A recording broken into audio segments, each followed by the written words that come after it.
Okay, I've started recording. Welcome everyone who is here live, as well as those of you who may be watching later on YouTube. My name is Daniel M. Smith.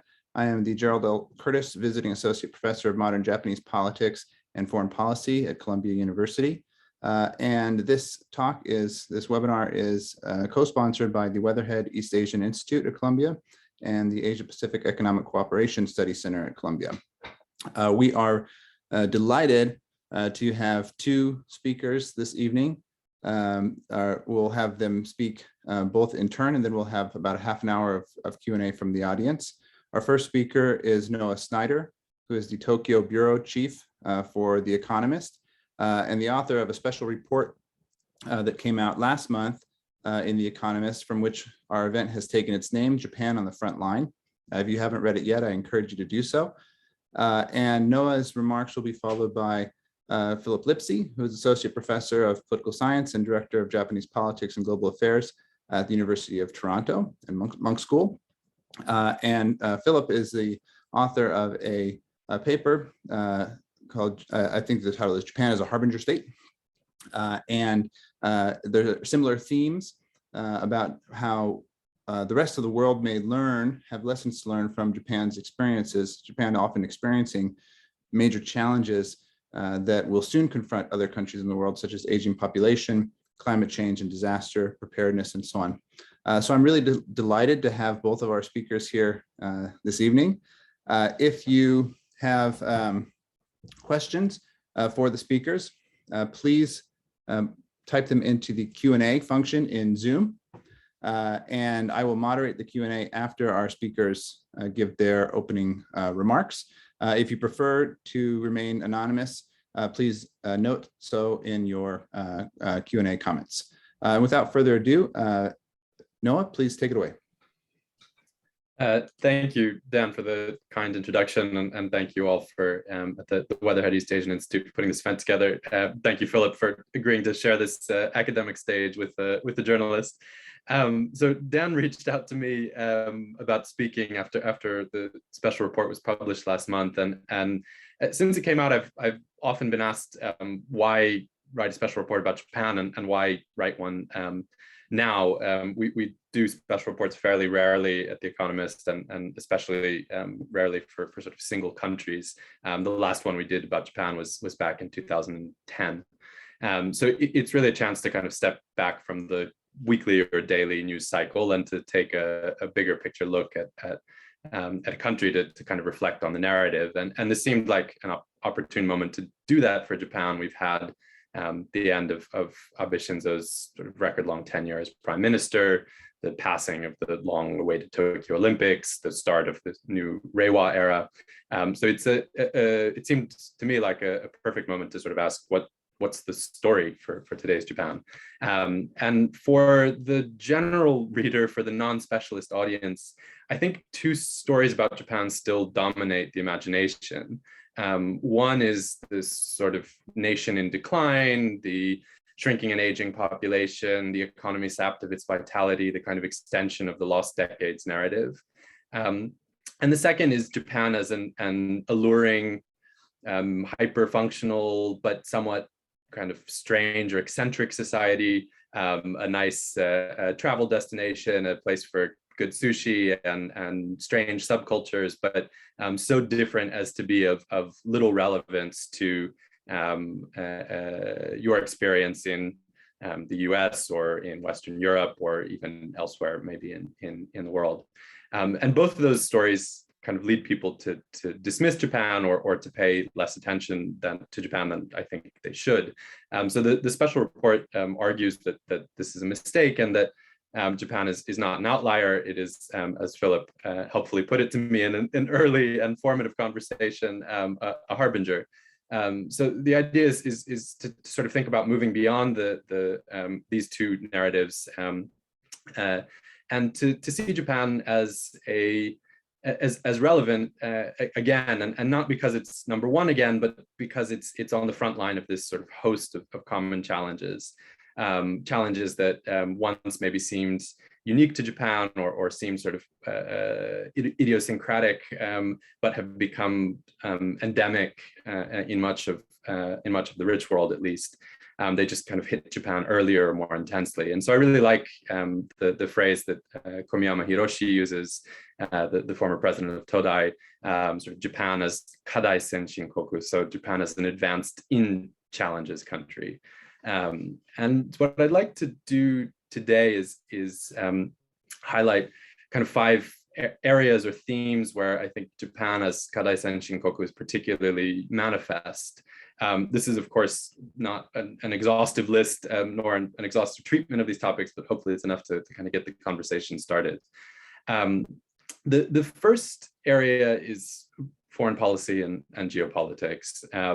Japan obviously felt Chinese aggression earlier than most. At the same time, it's also even more economically interdependent with China than certainly most Western countries. Worries about American reliability are, of course, long-standing in Japan, and with good reason. So if the rise of China and the decline of America, if you will, are major forces shaping the geopolitics of the 21st century, if the rivalry between China and America is sort of the big story in 21st century geopolitics, Japan is a really good place to look to understand how others in the region, how other middle powers are navigating this new sort of superpower competition. Japan perhaps has as much influence as any other single country over how this competition unfolds, and as much to lose as any if things go badly.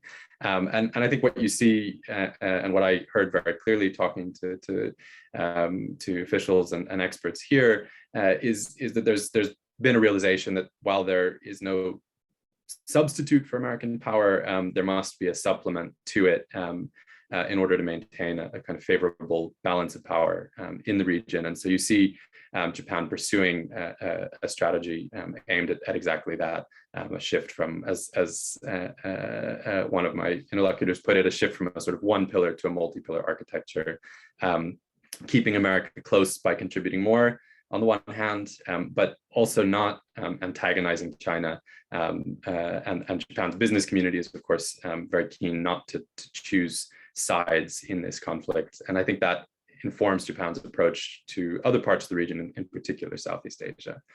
The second theme is disasters. We all know that Japan is disaster prone. You have earthquakes, tsunamis, typhoons, floods, landslides, volcanic eruptions. For those of you who've lived in Japan or spent time in Japan, the bosai culture is unavoidable. As some put it, Japan's a department store of disasters. The difference now is that the rest of the world is becoming a bit more like Japan in that way. Climate change is making natural hazards more frequent and more intense in more parts of the world. So the rest of the world is having to sort of learn to live with a level of risk that Japan has had to live with for quite a long time. And I think what I found talking to people in Japan about the disaster preparedness culture, about the disaster risk management culture is that it's not culture. It's not something innate. It is the product of policy choices and behaviors. And you can see changes in both of those on both of those levels, even in the last 20 or 30 years, going back to the Kobe earthquake in 1995 in particular. And what people will tell you is that preparation is key, and it sounds really banal and it sounds really obvious, but it's so lacking in so much of the world. And preparation not only at the sort of government level, not only at the national government level, but at the community level, at the individual level, and sort of a recognition that when a crisis strikes, social capital often plays a key role, that you'll be saved not by the firefighters, but by your neighbors. And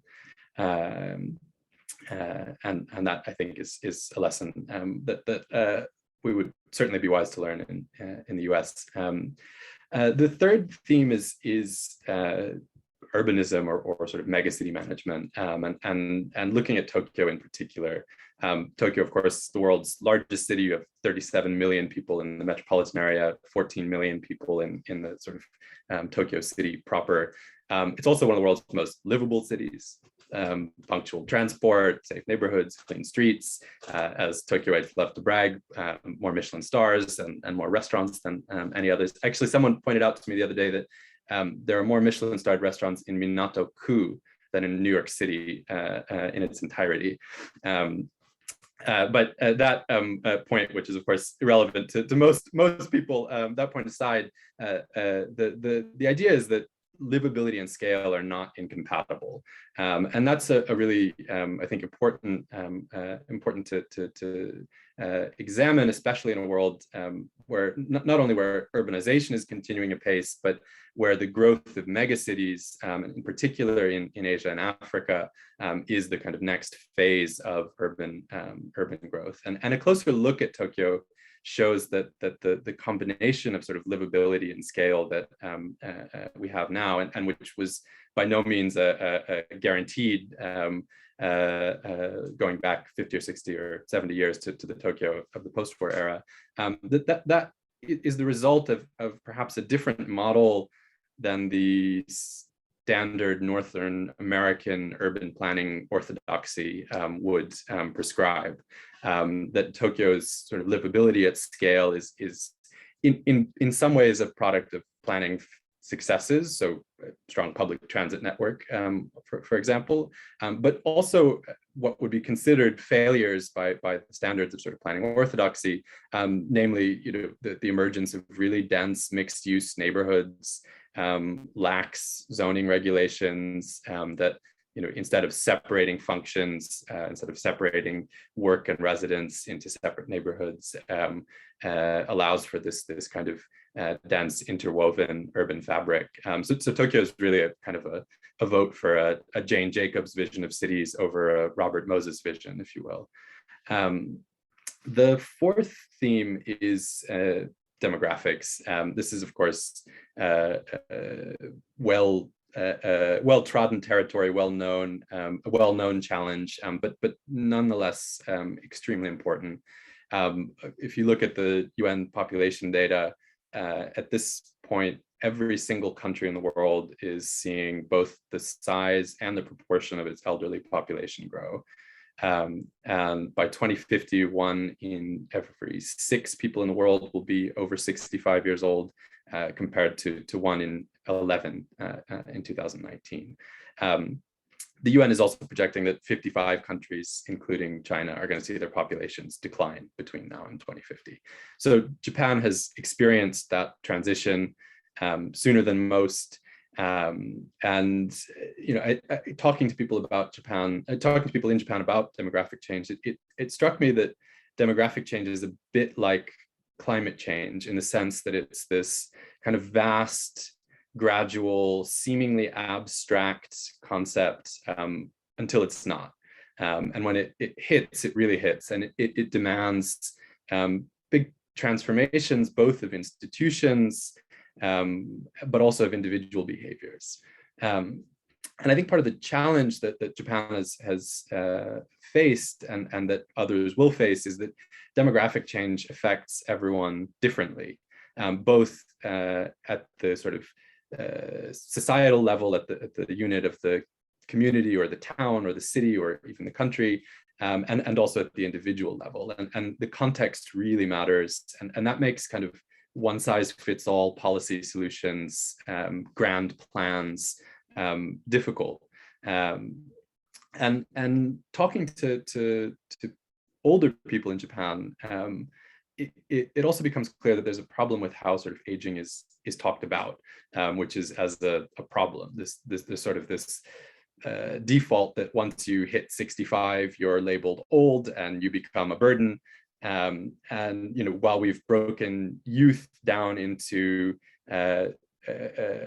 microscopic, almost microscopic sort of phases of development from infancy through adolescence and preteenhood to young adulthood. And we've come to kind of accept that people develop differently and at different paces. We haven't quite rethought old age in the same way. And that's something Japan is starting to do, and that others will need to do, that people age differently, people can contribute to society much longer than they used to be able to, and that process is going to happen at a kind of different pace for each individual. And for policymakers, the question is kind of how to stave off the aging process, stave off the decline. So not only to live longer, but to have people live healthier for longer.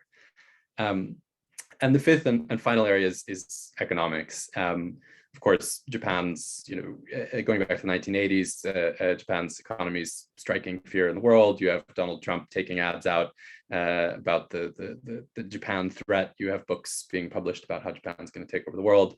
The bubble bursts, deflation sets in, public debt balloons, and you get a lot of people, especially in the West, saying this is the result of policy errors, that the Bank of Japan needs to do more, be bolder, that the debt is unsustainable. And what we've had, certainly in the last 10 years or so, or since Kuroda took over at the BOJ, dramatic monetary easing, not a massive reduction in the debt, but we haven't seen either fiscal crisis or inflation come anywhere near the kind of 2% target.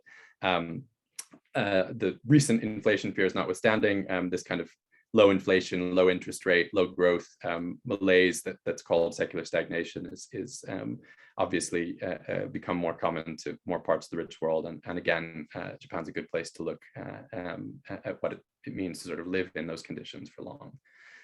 So to kind of pull back from these themes, I think this position, of course, is not the result of prescience, this frontline position. It's not something Japan consciously engineered.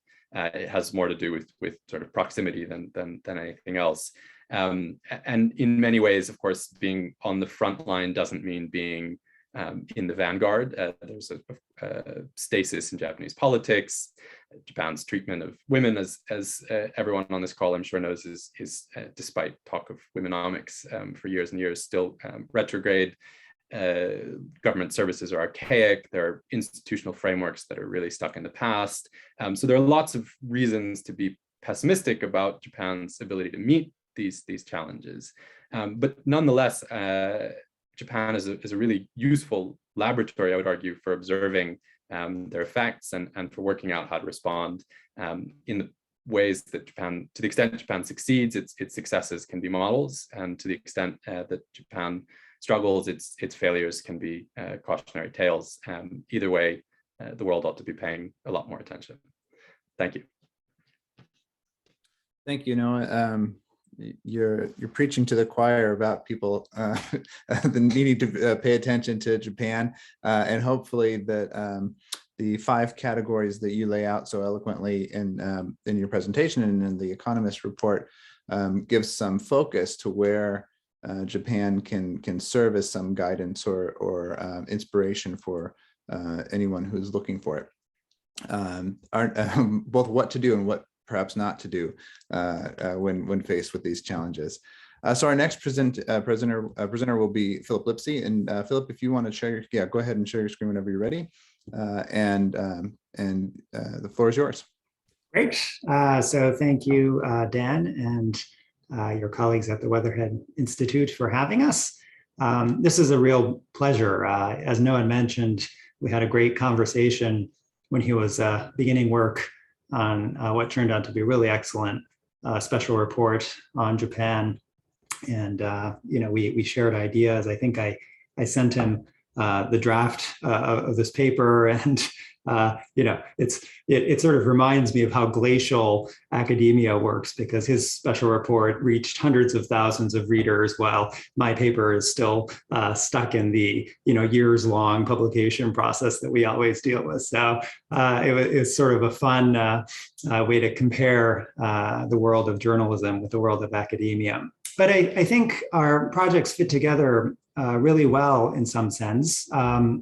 So my paper, just by way of context, is written as a contribution to a Festschrift conference and special issue proposal in honor of Professor Susan Farr of Harvard, who's been a great mentor to myself, to Dan, and many others in the Japan studies field. And the goal of the piece is to really assess the state of Japan studies in political science and to think about avenues for future research. And we end up landing, Noah and I, in fairly similar places, which is quite interesting.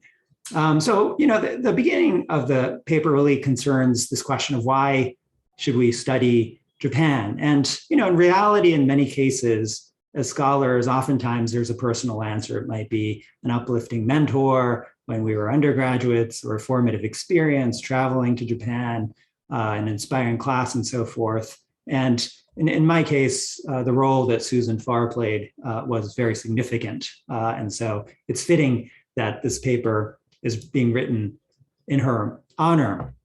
So, for many areas of scholarship, including some of those that I've contributed to, a personal answer to this why question is basically sufficient.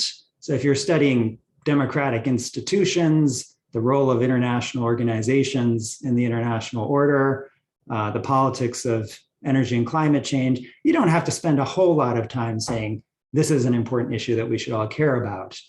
But when you study Japan, we oftentimes confront greater skepticism. And I think there's two sources here. One is a general bias that's built up over the years against country expertise. So a very well-known colleague of mine in the field mentioned one time to me, it's not political science if you're studying something that's a proper noun. And of course, Japan is a proper noun.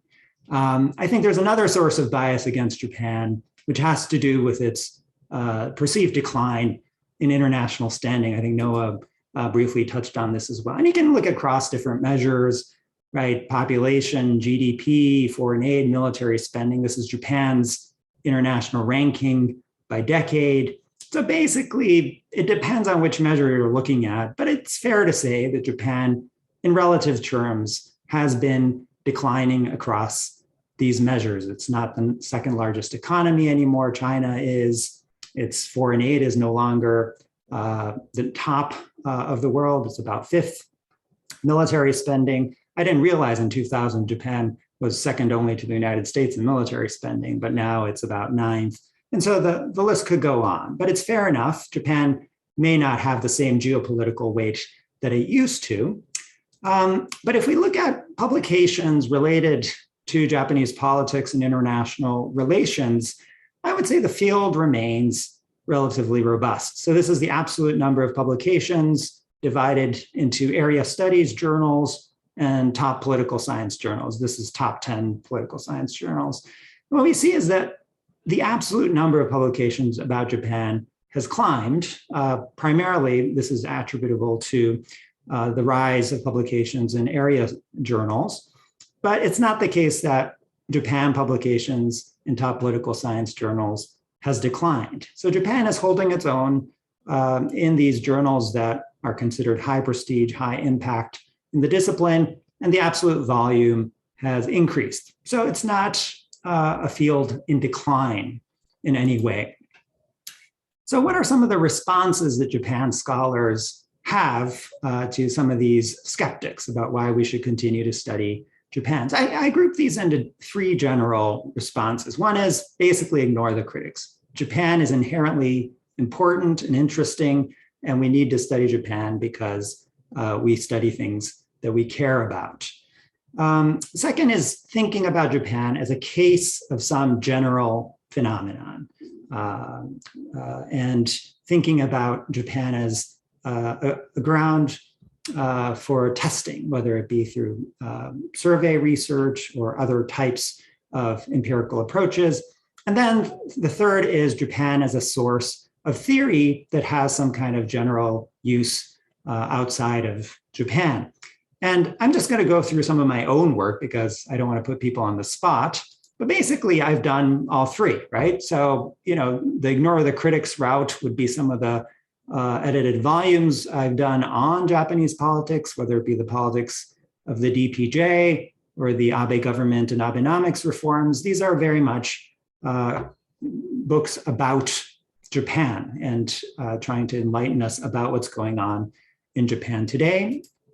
I also have done research thinking about Japan as a case of something, particularly in the area of energy politics and climate change. How can we test theories that have general implications using data and information from Japan? And then if you think of other types of work that I've done, I've really taken Japan and tried to draw theoretical ideas from Japan and then gone and test these theoretical ideas in the rest of the world. So I think many Japan scholars have contributed important works across all three of these bullet points.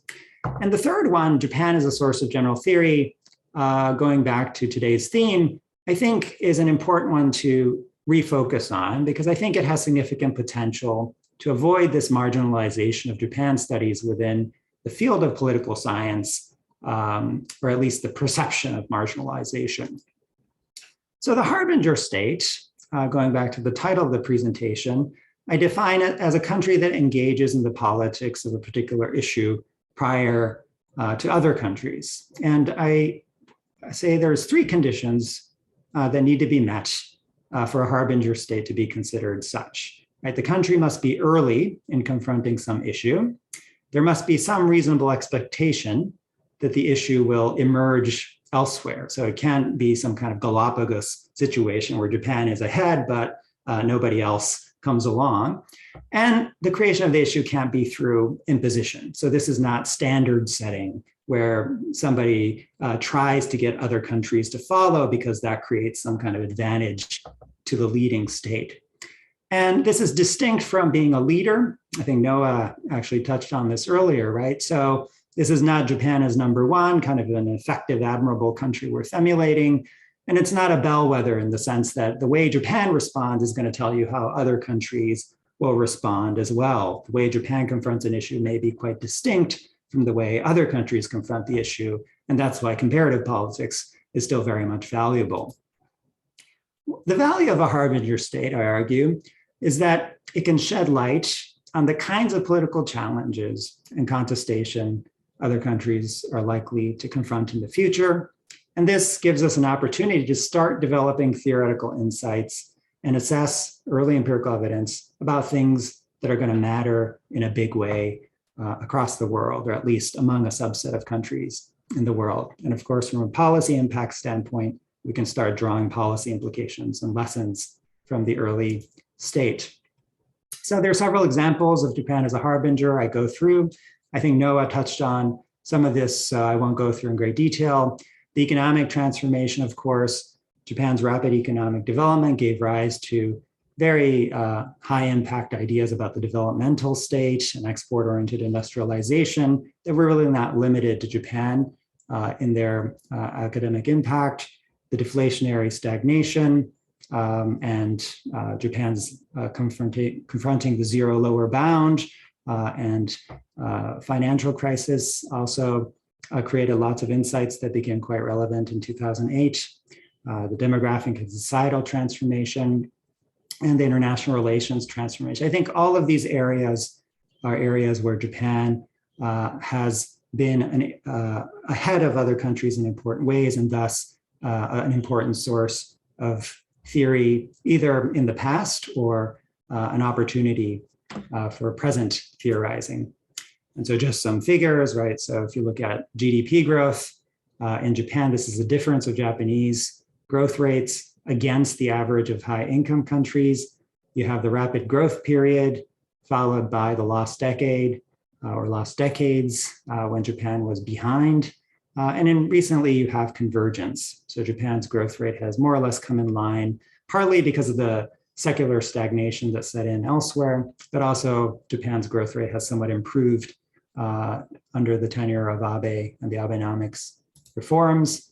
Of course, you have the share of population 65 and above. This is the aging dimension. Japan is a step ahead, but the horizontal line there is Japan's current level, essentially Korea, Taiwan, China, as well as the high income country average, is going to catch up to that current Japanese level over the next century. And of course, negative perceptions about China, another area where Japan was early in souring on China. But if you look at the end of this figure, countries across the world are rapidly catching up. So the list could go on and on. Why is Japan often a harbinger state? So in the piece, I argue Japan is not the only harbinger state, but it is a harbinger state in a large set of issues.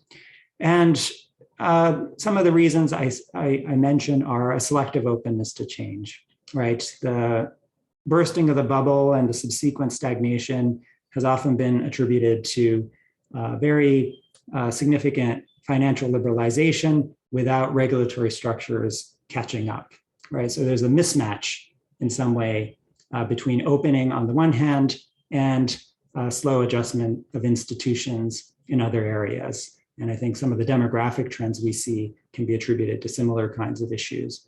Geographic location in close proximity to really what is emerging as the most dynamic part of the world. Constitutional normative constraints, I think, are oftentimes quite important in creating some of these things. Japan as a rising power that is nonetheless peaceful and not interested in military confrontation, that had something to do with constitutional constraints, I would argue. But it also means that Japan is not a harbinger in important areas. Gender equity, climate change response, I would actually add to that. If Japan was located geographically in Europe, I would argue that Japanese climate change policy might be more ambitious given greater peer pressure from other neighboring countries, weapons development, and other areas, obviously, where Japan is not ahead of the curve. So to conclude, I would say we should continue studying Japan as an interesting country in its own right. So we should not concede all of the ground to the critics of Japan studies. But I think that it's important that Japan studies should also be central in the field of political science. And so we should, on the one hand, study Japan in its own right, but also think of ways that Japan remains relevant for the study of other countries and the international system as a whole. And what I proposed is that thinking about Japan's status as a harbinger state is one way of doing this. And that it'll be useful for both academics and policymakers to think along these lines. So thank you very much, and I look forward to your questions. Thank you so much, Philip. For those of you in the audience, the Q&A function is open. So if you have a question or comment for either Noah or Philip, please use the Q&A and I will moderate those as they come in. And in the meantime, as my prerogative as host of this meeting, I wanted to start off the discussion. There was a reason why I invited both Noah and Philip to this webinar, not just because they were working on different themes, but I thought it would be interesting to get the perspective of these themes from both journalism and academia. There's different perspectives that Noah as a journalist brings to these questions compared to Philip as an academic. And one of the tensions that I often wrestle with as someone who teaches about Japan and who does research in Japan and is wrestling with some of the challenges that Philip describes in his presentation is that oftentimes the journalistic coverage of Japan, as Noah knows, kind of veers towards the sensational or the exceptional, the weird, or the exotic, and oftentimes academics find that frustrating because we prefer to think of Japan as a case that can be compared to others that is not sort of sui generis and distinct. And the tension emerges because those aspects of Japan that make it special are precisely what attracts many students and non-Japanese to have an interest in Japan in the first place. And so how do you, as a journalist, I think I'll target my question to Noah first, how do you balance this tension between finding things about Japan that make it special versus finding things about Japan that make it useful to other countries? Yeah, it's a great question. Thank you, Dan. and I think it's, it's something I was reflecting on a lot as I was working on the report, and of course that tendency is comes sort of, or is fueled from both directions. There's a desire amongst outsiders and for journalists to portray Japan in a certain way to an audience outside Japan that plays up this kind of alluring aspect. But folks inside Japan, Japanese themselves, often like to play into this narrative too. And I think the kind of uniqueness of Japan is there's an interesting history in terms of how that narrative emerged here, especially in the post-war era. So they're kind of long-standing deep forces to contest with. I think that the trick, and it's something easier said than done, but the trick is to take the special thing and to try to find the non-cultural explanation for it. Something can be both special and alluring and useful. I don't think they're mutually exclusive categories. And I guess that's kind of the principle I tried to apply in this report, is to take these areas where Japan is maybe seems unusual or seems special or seems out of step, and to try and unpack what the non-culturally essentialist explanation might be for why that is. And I think it tends to lead to interesting lead in interesting directions. But it's a tricky balance, and it's a problem I think that journalism has with many parts of the world. It's not unique to Japan. this sort of tendency to describe other places as special or unique, or to focus on the oddities or the differences in cultural terms is in and of itself not unique to Japan. I was covering Russia for many years before coming to Tokyo, and there are a similar set of common tropes that one sees employed in the American media about Russia that have that are as frustrating as the ones you see about Japan. That's great. I think that striking that balance is probably something that all of us strive to do, and both exploit, but also not to the extent of absurdity in terms of how we characterize Japan for our students and our audiences. I had a question for Philip as well that kind of dovetails with a question from Peter Hendricks in the audience, which is, well, one, I'd like to hear Noah's perspective on this too after Philip goes. But one of the areas that neither of you discussed very much is Japan's domestic politics, and whether there's anything within Japan's domestic politics that might serve as a harbinger for the rest of the world. Some people have pointed to the lack of populism in Japan, but the other side of the coin is the lack of alternatives and dynamic competition in Japan. And I'm wondering if you see any potential lessons for Japan or for the rest of the world that could come from Japan's domestic politics. And the other area that was not talked about much when it comes to demographics is immigration. In that, in many ways, Japan, compared to its North American and Western European advanced democracy counterparts, is more of a laggard in terms of immigration and diversification.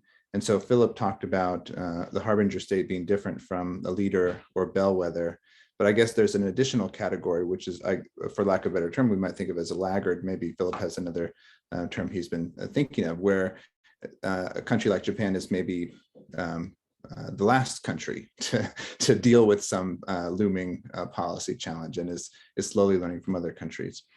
So Philip, do you want to give your thoughts on those questions?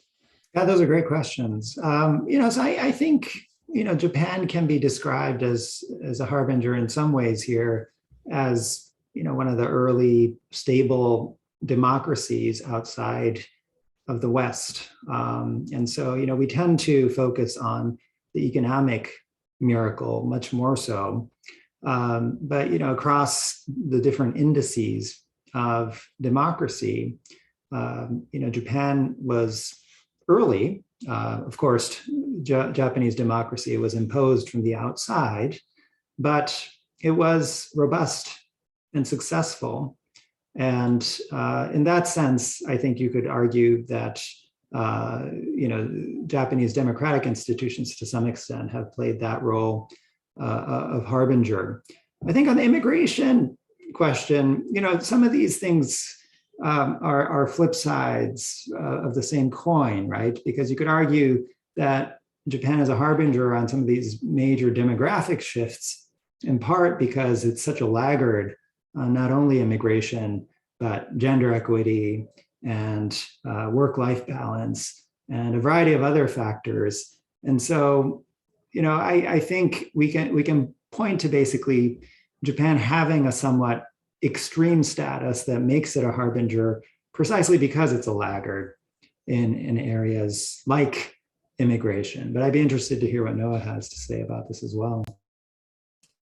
Yeah, I mean, I just on the immigration point, I agree completely with what Philip said, and I think it's an area where the current COVID restrictions notwithstanding, I do think you are going to see more change here in Japan than people expect, and I was struck by that doing the reporting for this, especially talking to local leaders, governors, mayors, community leaders outside of Tokyo in regions and parts of the country where the demographic sort of transition has gone even further. I was struck by the openness, in fact, to immigration, by the willingness to acknowledge the role that foreign workers are already playing in industries in their regions, and by the frustration that these local leaders have with a national policy that insists on sort of not calling itself immigration while at the same time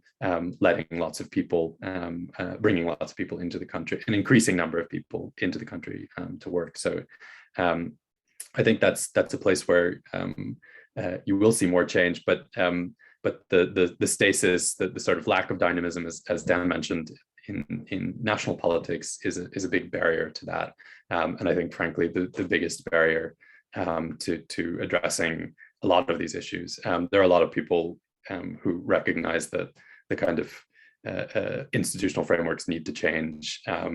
Oftentimes, they're not the people at the top of the national political pyramid. And just on Dan's point about populism, I would say that being a harbinger is not always a good thing, right? And the fact that Japan is not a harbinger about this global shift towards populism is probably something that helps Japan, relatively speaking. So I think normatively we should keep in mind that being early is not always good. And I've written a paper in the past arguing that one of the reasons why Japan struggled in the 1990s with the financial crisis was because it was confronting problems that were new and unfamiliar. And in some sense, when 2008 occurred, it was people like Ben Bernanke, Tim Geithner, Larry Summers, who had actively worked on Japan, who were managing the US response. And they basically took what they saw as successful Japanese responses and kind of threw the kitchen sink at the crisis. So being a harbinger is not always a good thing for a country. And so that's probably worth remembering as well. But if we were thinking of it as being useful for other countries, one of the things that I was struck by in both of your comments is that the role of Japan as maybe a model or an example for other countries is not universal. So in Noah's remarks, he mentioned that on the topic of mega cities and urbanization, probably Japan is going to be more relevant to informing growth in other parts of Asia and Africa where these megacities are cropping up than in old European cities and American cities. that maybe that's not true. Maybe the United States has something it can learn from Japan's megacities in terms of redevelopment. But in other areas, for example, in demographics, it seems like the population shift, the demographic shift that Japan's experienced is something that has more in common with other advanced industrialized democracies and less so with its regional neighbors and developing democracies and so on. And so I'm wondering, I guess, as an initial question, do you think that Japan is maybe more relevant to some contexts or understanding some contexts than others? And to put a little bit more of a spotlight on the United States, what would you say Americans should be paying attention to most? Japan has suffered with deflation. Now Americans are concerned about inflation. Japan has had experience with institutional reforms to their electoral system in the 1990s, to various administrative organs and after that. And there's lots of discussion in American politics about our institutions being somewhat inflexible or not quite adept or not quite suited to our current moment in terms of handling our polarization and perhaps contributing to it. So I'm wondering if you have thought about what lessons the United States in particular might learn from Japan. Maybe I'll start with Philip this time and go to Noah. Sure. One area I think is on foreign policy, and particularly managing some of the new and emerging issues, that are not only regional but global in scope. And so, maybe the most well-known example might be the free and open Indo-Pacific idea that Japan has been pushing for some years now. And, this was essentially a geo-economic strategy. And it's the kind of strategy that has become very popular, not only in the United States, but in many other countries as well. But it's essentially a, all hands on deck, multifaceted approach to trying to manage these power transitions that are going on in Asia. And as it so happens, particularly during the Trump administration, this language was almost wholesale incorporated into US foreign policy making. And, I participate in track 2 dialogues and include policymakers all the time, but I don't think I've ever seen US policymakers quite going to Japan and saying these kinds of things about, thank you so much for this great idea that is now, sort of core in our national security strategy. And so I do think there are lessons to be learned in the way Japan is navigating foreign policy making in the Indo-Pacific region. It's not a straight confrontational strategy. It is balancing various objectives: security, economics, cooperation on major issues like climate change. And I would say that Japan has been doing quite a good job in some of these areas, at least recently speaking. And so I would argue that that's a major area where other countries can learn lessons and have been learning lessons. Yeah, I mean, I think Philip's absolutely right to highlight the foreign policy piece, and as he said, it's a place where, in fact, there had been a lot of learning going on already. Similarly, in economics, I think the ways in which the U.S. responses, not only to the 2008 crisis, but also to the pandemic, were informed by lessons learned from Japan's experience is striking. To those two big ones, I would add the disaster piece, the resilience piece. I think it's clearly happening in America. I mean, from wildfires in California to tornadoes and hurricanes in the Midwest and the Southeast. And the American system is in some ways, in some ways, people in Japan would like to see a more FEMA-like body created, a national sort of emergency response, centralized emergency response organization. But I think on the sort of, certainly on the community level, certainly on the individual level, the recognition that risk is everyone's business and that risk is shared is something that folks in the US could definitely be learning from Japan. And I was struck looking through sort of survey data that the Cabinet Office surveys the Cabinet Office does. This is from before the pandemic, but a majority of Japanese households had discussed their individual household disaster plans in the year before the survey was taken. I mean, I can't. I don't have any data to support this, but I would imagine that the number in the US, certainly before the pandemic, would be a whole lot lower. So I think that's another area where there's a lot of lessons to be learned. How about this? So there's a timely question in the Q&A about COVID.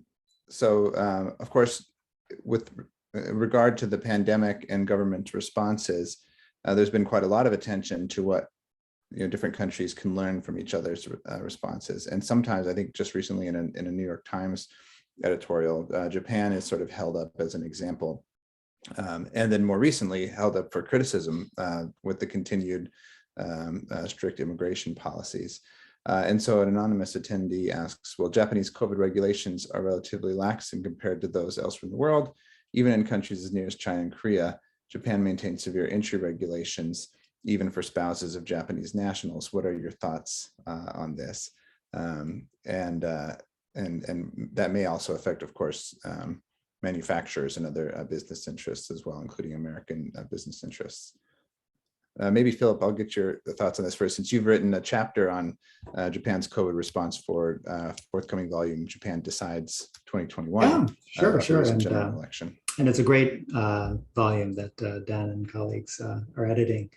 Yeah, I think that's absolutely right. I think Japan's COVID response on a much shorter timescale than some of these other items was quite prescient, right? And if you go back to around the time of the Diamond Princess cruise ship, Japanese experts were sending out the right messages, right, about avoiding close contact situation, closed spaces, and so forth, that became part of the international response ultimately.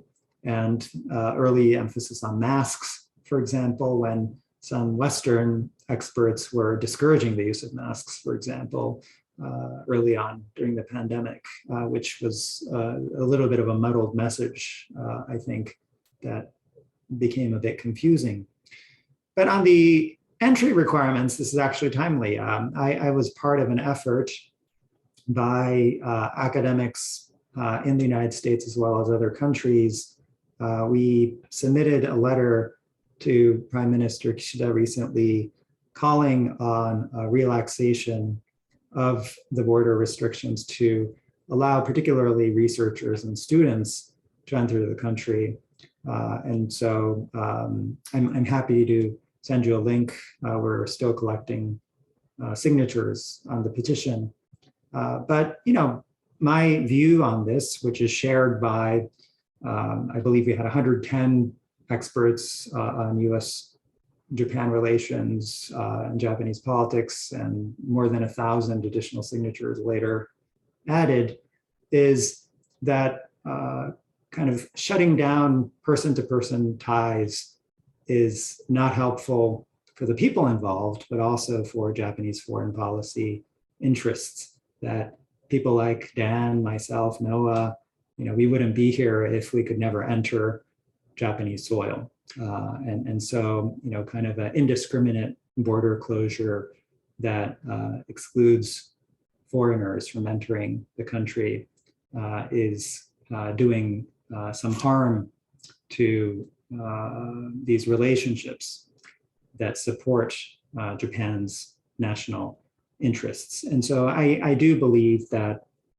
a more flexible policy that allows some entry, not necessarily large numbers of tourists, but people who are going to stay for a long time and study or become important connections with other countries, that should be considered at least. And so we have submitted that letter and I would encourage you to take a look if this is a topic of interest for you. It segues into what I think might be the last question I want to get your both of your thoughts on as an academic and a journalist with deep understanding of Japan.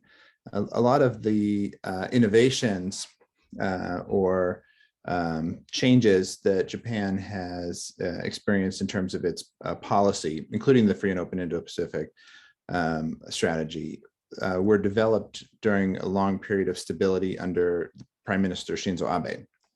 And Philip knows this as having edited the book on the Abe years with Takeo Hoshi as well. What I wonder is what your expectations are or preliminary evaluations of the Kishida government in terms of their awareness of these kinds of challenges facing Japan and opportunities for leadership on various challenges, or if the current slogan of new capitalism is sort of reflective of the older patterns of LDP politics or something else. So this is an opportunity to appreciate Japanese politics as inherently interesting, to touch upon one of Philip's bullet points in his slides, and think about what is your view of the beginning stages of the Kishida government. I'll start with maybe Noah on that, since you're in Tokyo now. Sure. I think in many ways Kishida, so far has represented a kind of reversion to the status quo. The conversations I have in Tokyo these days are about ministries grabbing back power. They're about councils and panels and endless discussions gumming up policy processes, whether it's climate change or immigration or sort of border restrictions. I think the new capitalism slogan is just that. It's a slogan. I ask everyone I meet what they think new capitalism means and whether they can answer it, and I've yet to hear a clear answer, even from people who are on Kishida's council for new capitalism. So it's a nifty bit of political marketing without much substance to it yet. And I think what I see from Kishida so far is that he's primarily a kind of a political animal, which is to say that he's seems concerned most with winning elections and keeping power, rather than having a kind of vision or core set of ideas about where he wants Japan to go or what he wants Japan's future to look like. Philip, what are your thoughts? I mean, they may be preliminary, but yeah, I think your vantage point. That's right. I think the verdict is still out. There does. I agree with Noah in the sense that there is a bit of a reversion to the mean, similar to the one we saw after Koizumi. That basically maybe the reforms have gone too far. Maybe we need to pull back a little bit and sort of go back to our core constituents rather than continuing to emphasize this theme of reform. Having edited the volume on Abenomics, I think the issue here is basically that Abenomics was an economic reform package, but it was also a popularity management strategy, right? Basically, Abe and his key lieutenants pivoted to Abenomics when they feared that the prime minister's popularity was beginning to slip. So after they passed controversial legislation related to security, they would say, let's go back to Abenomics, right? Because Japanese voters do tend to like reformist messages. And so when you cut that reformist narrative out, the question becomes, well, what is the source of the prime minister's public approval? And I think the difficulty that Kishida is facing now is that his public approval was boosted by this border restriction measure.